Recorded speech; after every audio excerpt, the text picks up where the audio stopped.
when Mohammed Razi was summing up, I realized that he's told all the points that I was supposed to speak. So if I'm going to speak everything that has been written down over here, so it'll be a repeat. So I'll make it very short as it is. I think so. You're all very tired, and the room temperature as such is very conducive to a good sleep also.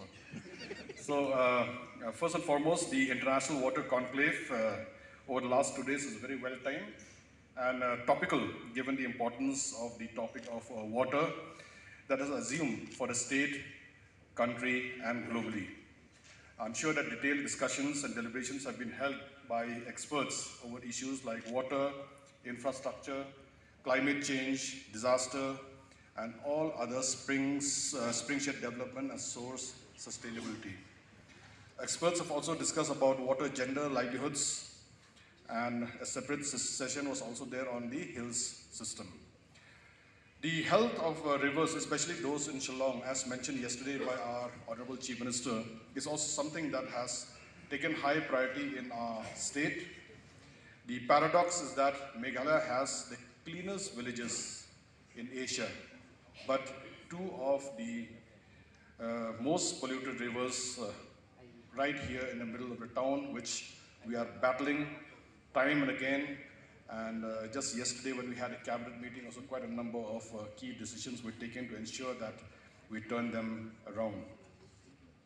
Now, after you have sat here for 2 days and discussed a lot of things, I think so, I'll just have a few pointers from my side, and that is, as mentioned before, as far as water management is concerned in the state, there are so many departments that are involved. In fact, in our state, it's urban, it's rural, it's water resources, PHE, soil and water conservation, forest, and the whole of government approach that was spoken by Razi is there, yes, in the state, but there are some issues that still needs to be tackled. It must be there in all the northeastern states, in fact. This issue must be there, and even in the nearby countries like Nepal, like Bhutan. One of the key points is that we really need to talk to each other. That is, one department needs to talk to each other, to the other. Because once you start working in silos, it becomes very, very difficult, and then you just have to, replicate and you just duplicate the projects and the implementation. The second point is that if multiple departments are working together towards a common cause, there has to be a proper grassroots connect. Officers from different departments need to go to the grassroots. We just can't sit in forums like this and sit in the secretariats, sit in the directorates. You really need to go to the field, to the last mile.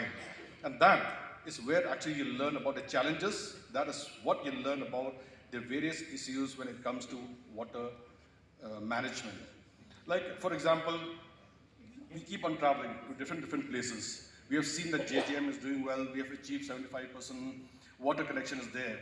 But when we talk to local people, you realize something which is not seen in the files, which is not seen in discussions. And that is, local people will tell you, look, the pipes have been laid, the water is running through the pipes, but kindly have a look at the source. The sources are depleting slowly and slowly. And as time is passing, if we don't take care of that, you realize that you have a water supply system, but there is no water to flow in the system. So you'll learn all these only if you go to the last mile, you talk to the people in the villages, and you have discussions and deliberations at those points. Then another point is that follow-up action is so important. For example, we have tree plantation, we have an EAP also, but tree plantation is going on around the sources so that the sources are rejuvenated. However, there is no proper follow action at times. So you go and plant a tree, fine. You go back after 2 years, if the trees are not there anymore, what is the use of going through that whole charade of tree plantation? It has to be followed up. So therefore, my request to all the departments is that once you have completed the first step, follow-up action also is required to be done. This is for the different departments that we're talking about. The second point I would like to put across is source management. We need to rejuvenate, we need to resuscitate the various sources. It's very, very important, as I've mentioned. And various forestry activities that is taking place now, which we have mapped through NESAC, that needs to be followed up properly. People are saying that the government doesn't have money. It's not true. In fact, for source regeneration, we have a lot of money. There is an EAP. There are funds from Triple MRF. There's fund from MPRF. There's CAMPA. I mean, Forest Department has a lot of money which can be utilized in all states, in fact, in the Northeast, not only in Meghalaya. I'm talking about for all hill states and even other states in the country also. These are all sources of money which huge money are actually lying in the bank account. So these sources of funding can always be used for source rejuvenation. Third is, yesterday, I think so in one presentation I saw that there has to be political will for engaging and ensuring that user charges are there in water management and water supply.